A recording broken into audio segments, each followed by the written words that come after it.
All right, welcome back into the Clay Edwards Show. We are live here in the Mac Hike of Flowood Chrysler Dodge Jeep Ram Studios. Great first hour. I really enjoyed that. I appreciate all the positive text from you guys and gals out there. I do come back on the air with some sad news to confirm. It has been confirmed that Mississippi State head coach Mike Leach has been called home. He has passed away officially. The school just released a statement. You can find that anywhere you open up social media. I shared it to my Facebook page as well. Prayers to all of my fellow Mississippi State fans, Mike Leach family, the school, anybody involved. A sad, sad day to have when anybody passes. And it's got to be a rare occasion for a sitting head coach to pass. His last win was against Ole Miss. As a Mississippi State fan, I would definitely take that. All right.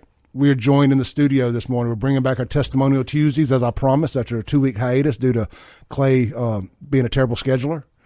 I have Allison Lee Noe. I've got the name right this time. It's Allison Lee Noe, but it's spelled like new, or maybe it's not. Maybe that's just how I see it. Allison, welcome to the show. Yeah, thanks for having me. It's I was telling them on there. I don't know if you listened to the first hour or not, but I said I've known you forever, but I don't know that we've ever actually been in the same room together. Knowingly anyway. And so it's a pleasure to finally get you on here. You've started a podcast yourself. Tell everybody a little bit about yourself. Yeah, so currently I am a women's hormone and metabolic health coach. I absolutely love what I do. And one thing that we know for sure is that women grow up not knowing much about their bodies. And I love seeing light bulbs come on when I'm talking to women about how their bodies work. Very, very different from men, but most of healthcare and the fitness world is structured for a man's body, and it just doesn't work for us girls. So I love to educate women on how our bodies actually work, how we can achieve wellness without the use of medication. So very much from a holistic perspective, I think God created our bodies to run quite well, but modern day society has us relying on medications, and just our culture in general is pretty opposite of the way our bodies run. So as I've been talking to women all over the U.S. about their health and their bodies, I have seen a great need to share this information more broadly. So I've started a podcast called the Landing Spot Podcast. You can find that on Apple Podcast and Spotify. So it's been a lot of fun. I'm only about 10 episodes in so far, but we've got an exciting 2023 coming up. That's awesome. Look, so we'll have multiple things to talk about here, but I love that you're also a content creator, because I don't think there's enough of us doing it here in Central Mississippi. Right. Regardless of what it's about, I don't care. When I talk to other people about these, I'm like, just start. People ask me all the time, how'd you get started? Mm-hmm. Man, at some point, you just got to cut the phone on. Don't worry about the high dollar equipment. Don't worry about none of that. Just start. That's the most important thing you can do in anything you do in life, mm-hmm. is just start. Or if it's addiction and recovery type stuff, just stop. Right. Like start or stop. Do something. Do something. Yep. Absolutely. So you ran cross country, right? Yeah. After I got sober, I realized that I really love to run. My mom was a fantastic runner. She actually got the first women's scholarship in the state of Mississippi. That's awesome. So yeah, at the age of 28, I got to run cross country with Belhaven University. Who was your coach over there? Coach Christy Barber. Coach Christy. My cousin was the coach at Millsaps. Okay. So I was trying to remember where you went. I knew it was one or the other. I just couldn't remember. So that's cool. At age 28, out there, it's too funny to call somebody at 28 old, but out there competing with the young bucks. Mm-hmm, yep. Just the way God works, I had no idea that there would be an age limit in collegiate sports. And so I started contacting local colleges about running, and lo and behold, Belhaven was still NAIA, so they weren't NCAA yet, and so they didn't have an age limit. So I got to run cross country, and I wasn't the only one my age, but it was a lot of fun. That's good stuff there. That's good. And look, I mean, anybody, and that is something. When I first got in the car business, it was right after I got out of the nightclub business, and there was a guy that worked at the car lot, and he used to be an alcoholic, and he got into cross country running and doing marathons, mm-hmm. and all this stuff. And we got into a little back and forth one day out on the lot, and I said, man, all you did was trade one addiction for another. And people laughed me off anyway. The next day he came back and he said, man, I got home and I was looking in my closet and saw these medals. I looked at all the injuries I've had. I've done all this stuff. And I was like, dang it, Clay was right. I really did just trade one addiction for another. And I do want to clarify, that's a good thing. It is okay to be addicted at healthy stuff. Yeah. As long as doesn't take away from being a good father, husband, mother, right, wife, all those things. Yeah. Somebody actually told me the same thing. And we're going to put our passion, our effort, our drive. Most addicts are addicts because they have a lot of something inside them and they just haven't found that avenue to put it out there, to get it out. And so, you'll see a lot of people in recovery going hardcore with some sort of sport. Now, as with anything, you can take it too far. I mean, the Lord had to correct me even with running. I made it an idol. He didn't give me that gift to worship it or to worship myself because of it. And I found myself in that position. And so he, gracefully humbled me. And so, it's a learning experience, but, I absolutely jumped from drugs and alcohol to running for sure. Oh, no, I think that's the first domino to fall for a lot of people as they get clean and sober. It's like, okay, I did this damage to my body. Mm-hmm. Let me try to autocorrect that by the most extreme measures possible, right? And be addicted to fitness. Yeah. And I mean, again, if you got to be addicted to something, it's not a bad thing. You talked about people in addiction looking for things to fill the void, basically, whether it's working out or whatever. I, of course, did the working out thing for a few years, and I tore my shoulder up and kind of hit a wall. It was like, man, I need an outlet. I don't know what it is. I need it. It's creative. It's whatever. You had asked me before we went on the air, how did I end up with a radio show? And I started the Save Jackson page and all that stuff. I was just looking for an outlet. I didn't know what it was. I started watching urban exploration videos and was like, I think I can do that. I don't know. Yeah. There's enough empty buildings around here. Let's try it. But I started filling that void. I was like, I like this. This is keeping me clean and sober and all these other things, and it's filling that void and finding something you're passionate about. A lot of people also jump straight to church as a thing for a lot of people that get out or getting into sobriety because it's a safe place. Mm-hmm. And, it's a warm blanket on a cold day kind of thing. It's got a lot like an opioid is, and I think that's why people gravitate towards drugs too. They're a warm blanket on a cold day, but church is the same way, in a good way though. And anyway, so a creative outlet is always something I tell people, like, try to find something you enjoy doing that you don't have to be high to do, right, or drunk or whatever the case may be. So let's start at the beginning a little bit here. Tell us how you went down a path. Was it drugs, alcohol? What was your poison of choice? Well, growing up, I saw alcohol as it's what adults did, drink in excess. My parents liked to have fun, and they had fun. It looked fun.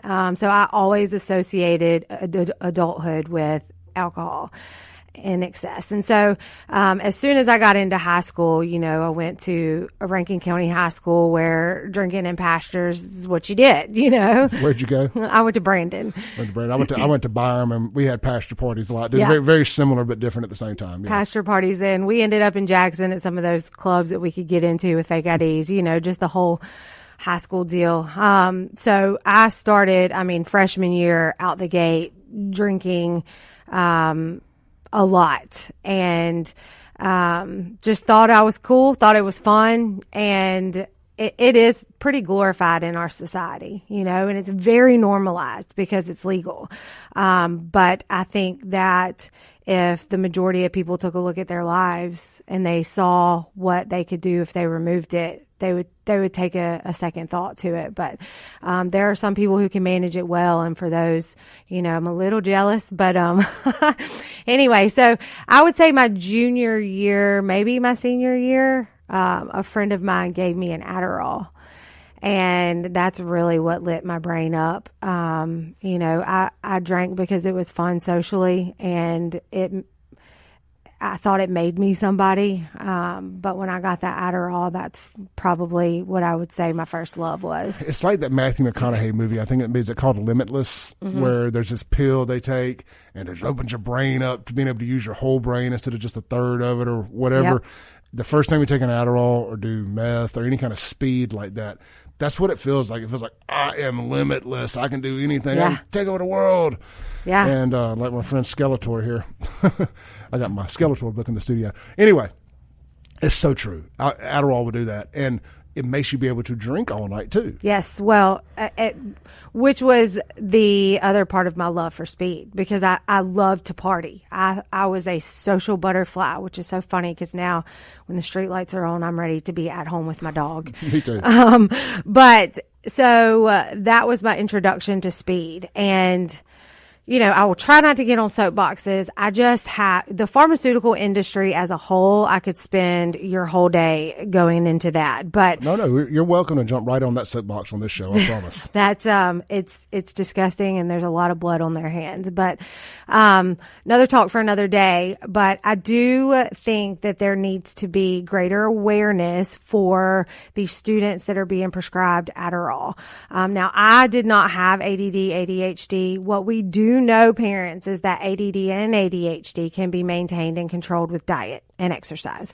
And you're not introducing one molecular component away from actual meth. As I got into the carnivore keto lifestyle last year, or since January, you inevitably end up doing a ton of research and watching videos and all this. And one of the things I kept coming back to, and you just said about kids and the diet, was parents who had kids in bad situations and they removed the sugar and some other things, how it auto-corrected the human body. Yes. It's phenomenal. Yes.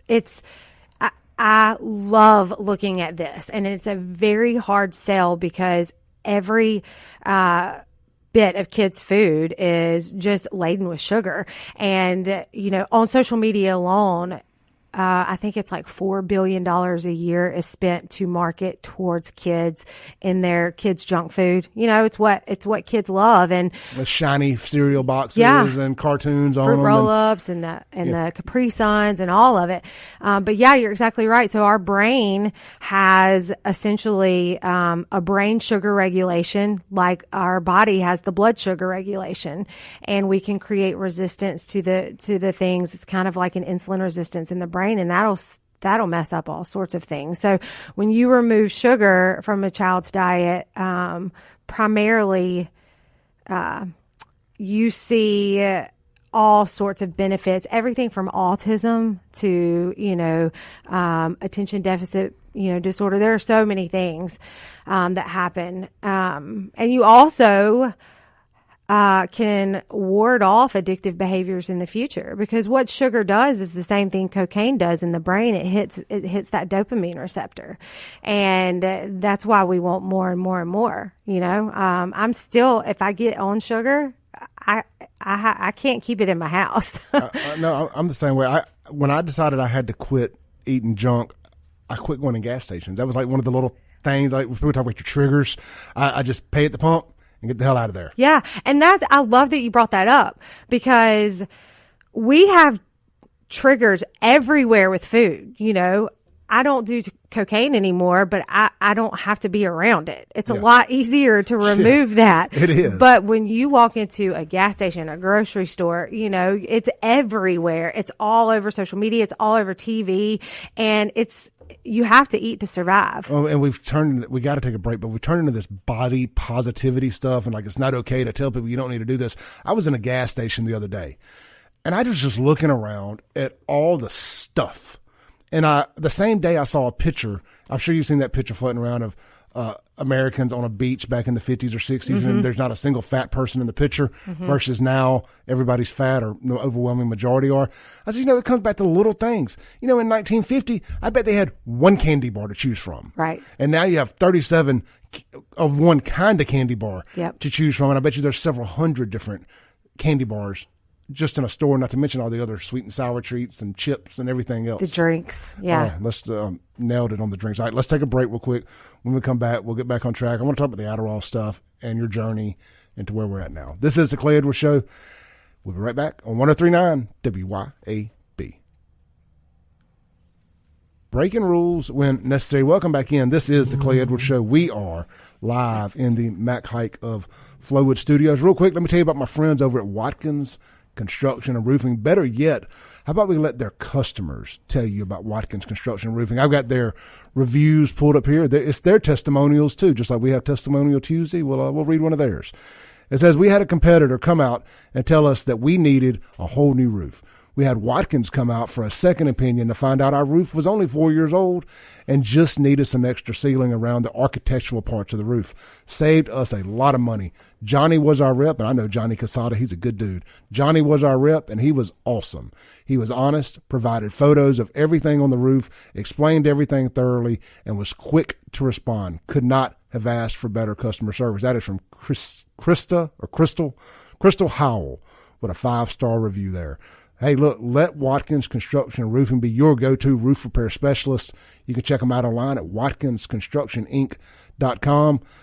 You may not need a whole roof. You may just need some repairs. They got you covered no matter what the case. That's Watkins Construction and Roofing right here in central Mississippi, but they work statewide. All right, I am joined in studio this morning by Allison Lee Noe. Got it right again. Mm-hmm. And we are talking about addiction, and man, we've gone down some rabbit holes I wasn't expecting already. I love the sugar rabbit hole. I do. But let's go back so we stay on track a little bit, because I am the king of rabbit holes. You prescribed Adderall in high school. Well, no, I was given Adderall from a friend who was prescribed. I got you. So okay. I was never diagnosed with ADD. In fact, it did not help me focus, but it helped me party, like you said. And then after high school, I didn't really know who I was or what I wanted to do. I thought about a career in law. My granddaddy was an attorney, and at that point, I loved politics and liked to argue. So I thought, that'll be fun. It is. I had gotten knee deep in the restaurant industry, and that can be a pretty toxic place. Just that nightlife. It's tough. I mean, like I was telling you there, towards the end of my 15 years in the bar business was my worst from an addiction standpoint, because I'd gotten burnt out on it. So I was filling that void with the drugs. Mm-hmm. To keep going and stuff. Yep. So after high school, I was taking some classes here and there at a junior college, but I was primarily focused on the party scene and was introduced to cocaine, and then some meth. And it was just kind of a 8-year stint of fluctuating between the two of those. And, the only thing that I really knew that I was good at was partying. And I look at kids today in high school, and it's like they know who they are. They know where they stand with the Lord, and they have a drive that I never had. And so I don't know why that was missing for me. I always had a roof over my head. My parents loved me. So I don't really know, other than I had no identity outside of a party. And so it was the only life that I ever really knew. I was a great bartender and waitress. I loved people. I did know that. But just a very lost soul. So when I was, 27 or 28, a friend of mine and I decided, let's get on a little healthy kick. Let's stop drinking for, a month, 30 days. Like a sober October type thing? Yeah, but it was January, and we're like, we're going to, lose a little weight and get fit. And I was thinking in the back of my mind, yeah, right. Like, I haven't been more than 2 or 3 days without drinking in 12 years, but sounds good. Sure, I'll say it. So day number 1 of that, I woke up and I knew I was done. And this was literally a 12-year party I'd been at. I had not stopped. And that morning I woke up and I knew I was done, and I didn't know what that meant. And I was terrified. I remember, I'd been out all night partying, and I remember going home and getting in my bed, and I was shaking and crying, and I didn't know, what does that mean? The only life I ever know or had known is done. And it was, looking back at it, it's like God tapped me on the shoulder and was like, hey, we've got other stuff to do. So one of the questions I love to ask people, and it feels like yours may be a really unique answer here. Was there a rock bottom that you hit, or was it just an aha moment? I mean, there should have been rock bottoms. You know, I overdosed one time. I woke up in places not knowing where I was. There were a lot of moments that should have been a huge wake up call to me. But everybody that I surrounded myself with, it was such the norm that I didn't realize how insane my life was. The only way that I can explain me dropping everything, because most of the people I was with back then, you know, have done multiple stints in rehab. They didn't make it. They're just still stuck in the same, you know, patterns with those maladaptive coping skills. And so the only way that I can explain it is that the Lord he redirected my path. You know, we got a great text in earlier from Miss Sylvia on the Guns and Gear text line. It was talking about infidelity in marriage. And so I did the whole thing about marriage in the first hour, or divorce. And I was talking about, be careful about the company you keep in your circle. Mm-hmm. And she sent me this Bible verse. And when you said that about the company you were surrounding yourself with, it reminded me of it. It says, do not be deceived. Bad company corrupts good morals. 1 Corinthians 15:33. Mm-hmm. And man, it's kind of funny to get to use that twice in the same show on two completely different subjects. But that's the first thing that came to mind, because it is definitely the company you keep. When I was able to finally find some sobriety or some direction anyway, it was, I had to cut everybody off. Yeah. I think that I was so shielded from their reactions because I just completely removed myself. You know, it was not hard for me because I just didn't want anything to do with that lifestyle anymore. By the grace of God, I was just done. And hallelujah. Yeah, I mean, it really is. It is. I mean, I have friends. I attend Celebrate Recovery in Byram. It's such an amazing recovery community. And, you know, I realize how lucky I am. So the reason that I named my podcast The Landing Spot, it has everything to do with my recovery, and we're all recovering from something. Everybody's recovering from something. But what I realized was I was fortunate in that when I decided to get my life together, I had a place to land. You know, I had parents that could help me, grandparents that were there for me. A lot of the friends that I've made in the recovery community, they had nothing. They started using with their parents. You know, their parents were drug addicts. It was a really toxic situation from the beginning, and they had nowhere to go. You're really right about that. And I do, pulling that together, the name, the landing spot. I was blessed in the same way you were, that I had a solid family that I had a safe space to get to go to land. And as I've gotten older, I've tried to become more empathetic, because I've lacked empathy. It's something I try to work through here publicly. Everybody doesn't have the same situation I had, and I'm trying to open my eyes up. It's one of the reasons I do this show once a week here with somebody who's battling or been through the battle, because I want to understand everybody's battle different. That's a great. I just had one of those aha moments. Yeah. Well, I love that you do that. It's important. When I got sober, you know, my journey was relatively easy because of my family and because of God's grace. And so I lacked empathy too. You know, I had a friend that relapsed, and I was really ticked at her, and I made a public statement about it. I was so frustrated because she had a life that I was envious of. She had a great husband and children and all these things that I had wanted for so long. And when she relapsed, it was really bad. And I was really upset with her. And I didn't take time to ask her, what happened? How are you? You know, there's so many aspects to people's stories that we don't take the time to gather that information. We just go immediately into judgment. And I have been there. And so, yeah, same as you, Clay. I mean, the Lord has opened my eyes to the much needed empathy. You know, we all have a struggle. Just because one person's struggle looks worse than yours. Well, like it goes back, everybody's rock bottom is different. All right, let's take a break real quick. When we come back, we'll pick back up with your sobriety challenge, right? Yeah. That's where we kind of left off when we went down that last rabbit hole. All right, this is the Clay Edwards Show, joined in studio this morning by Allison Lee Noe with the Landing Spot podcast. We'll be right back on 103.9 WYAB. Breaking rules when necessary. Welcome back into the Clay Edwards Show.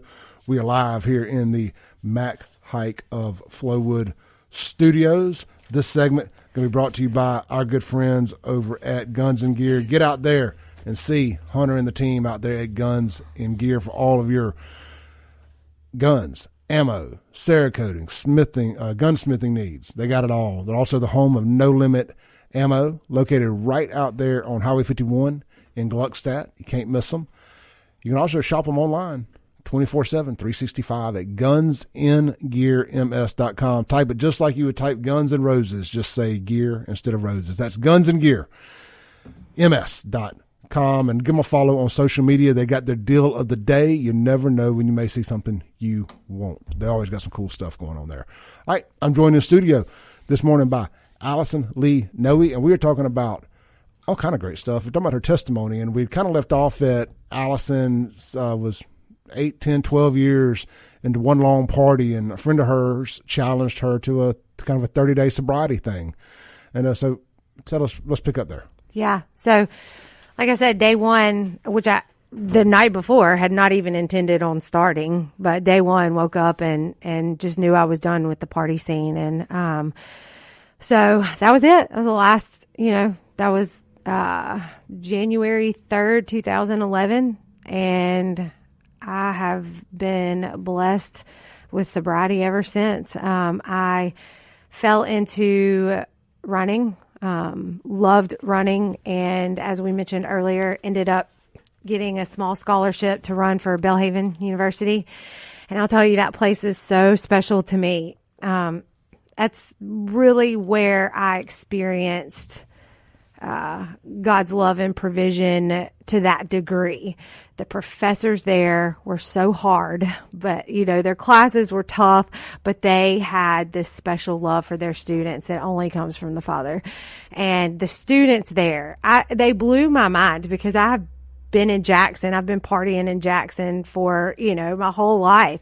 And I'd never seen kids like this. I'm like, where did y'all come from?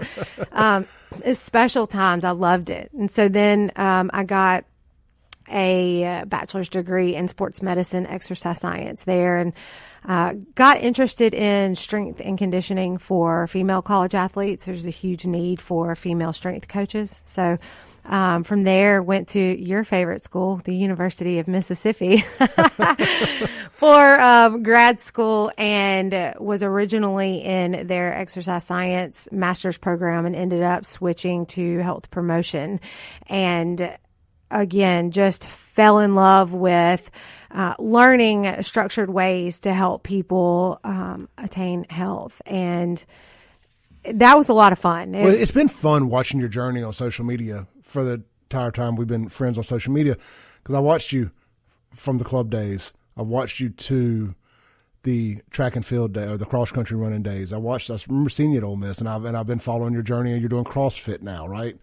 Ish. and you're doing this, all the stuff that you're doing, and it's cool to watch somebody grow, even if you don't really know them, just from afar. Yeah, that is one of the cool things about social media. Yeah, I agree, and I've watched.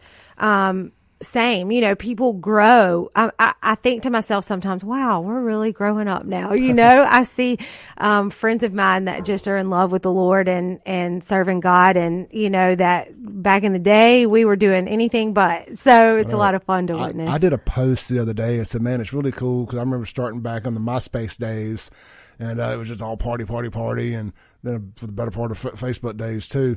Now I'm seeing people my age that I remember seeing when their children were born on social media, and now I'm seeing pictures with their grandchildren born on social media. And it's just cool to see people embracing the different chapters of their lives and stuff. Yeah. So you get up there and you get into the women's health stuff.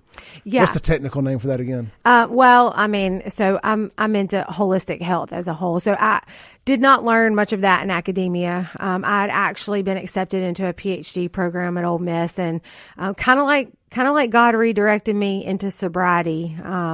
He gave me a notion that it was time to leave school. I'd finished my master's and was just pretty burned out, so came back here and was introduced to some more holistic approaches to health with fasting and things of that nature, and just Yes, there are many, many benefits. Women, it looks different for men and how you fast, and we can do a whole show on that. But well, let me pause you for 1 second. Yeah. All right, just real quick I do the intermittent fasting. So I eat once a day between 6 and 10 p.m. Well, one big meal a day, and as few carbs as possible, because carbs count even more if you come off a fast, apparently.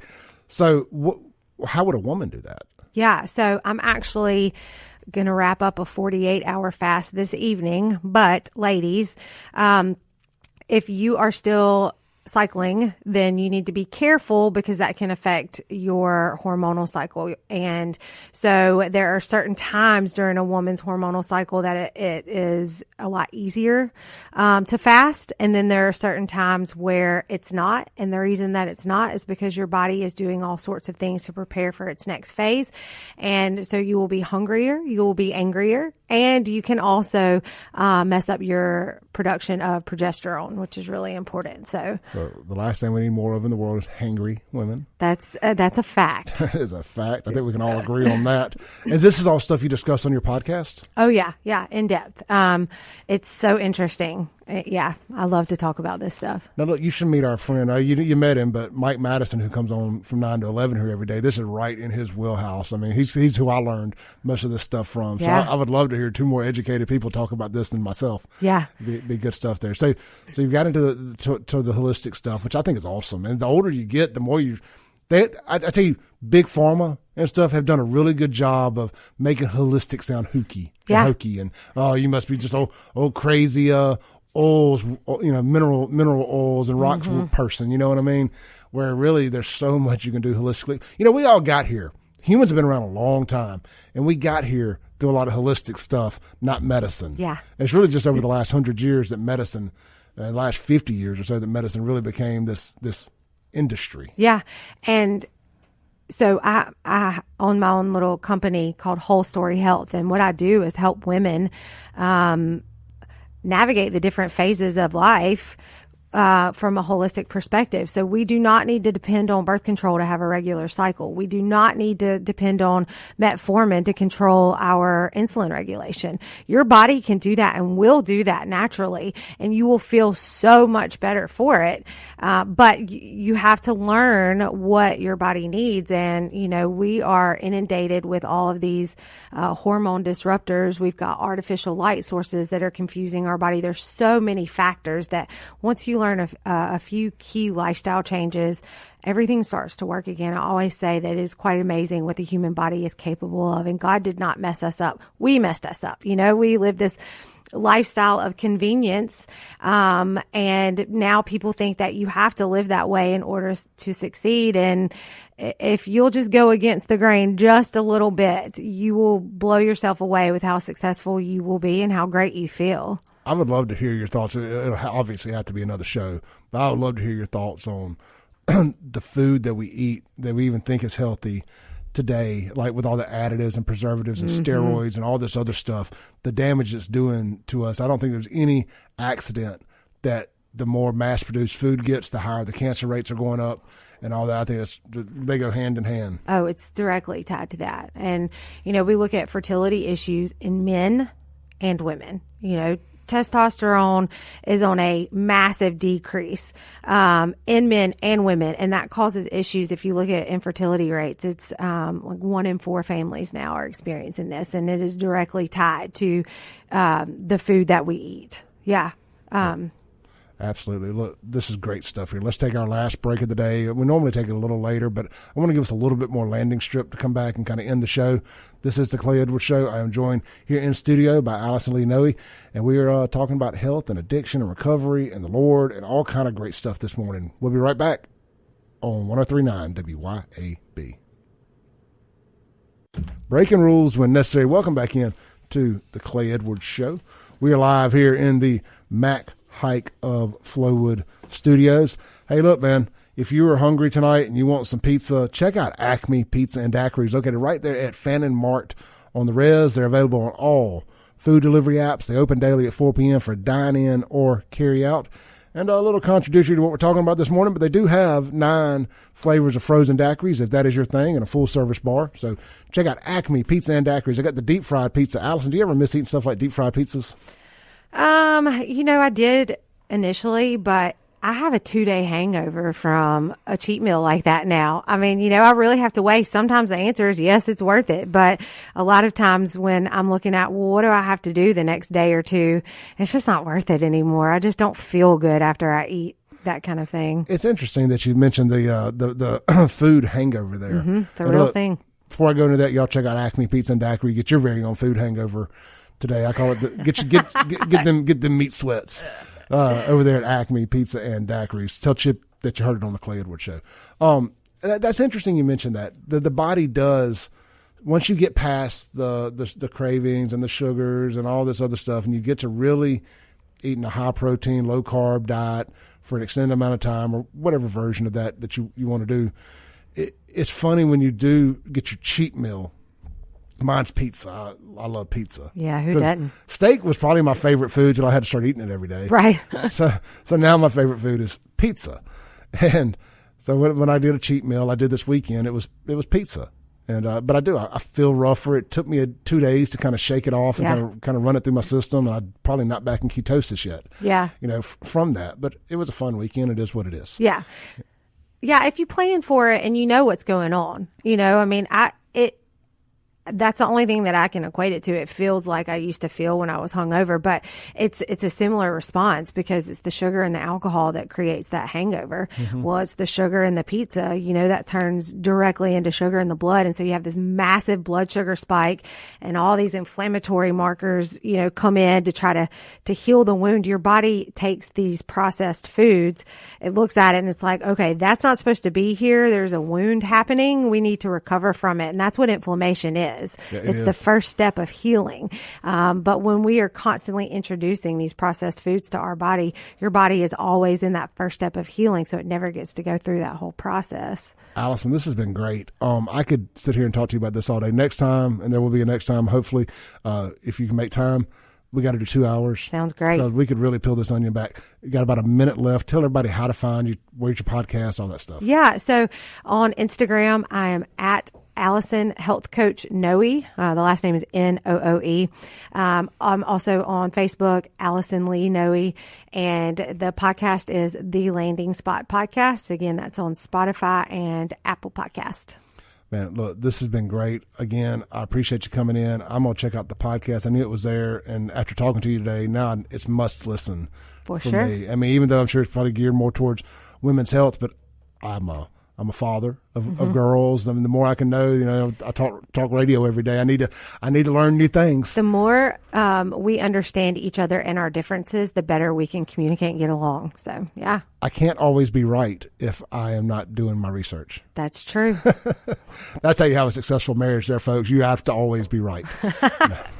Look, man, Mike Madison is up next, followed by Jamison Haygood in his new spot from 11 to 12.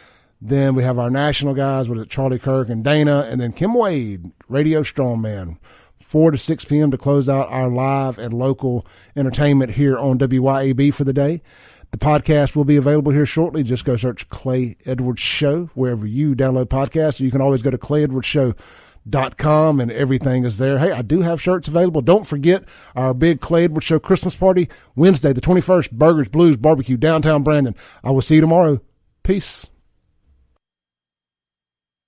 Thanks for listening. Tune in tomorrow at 7 a.m. as the Clay Edwards Show discusses all that is going on in and around the city of Jackson. This concludes our broadcast day. Right here on 103.9 WYAB.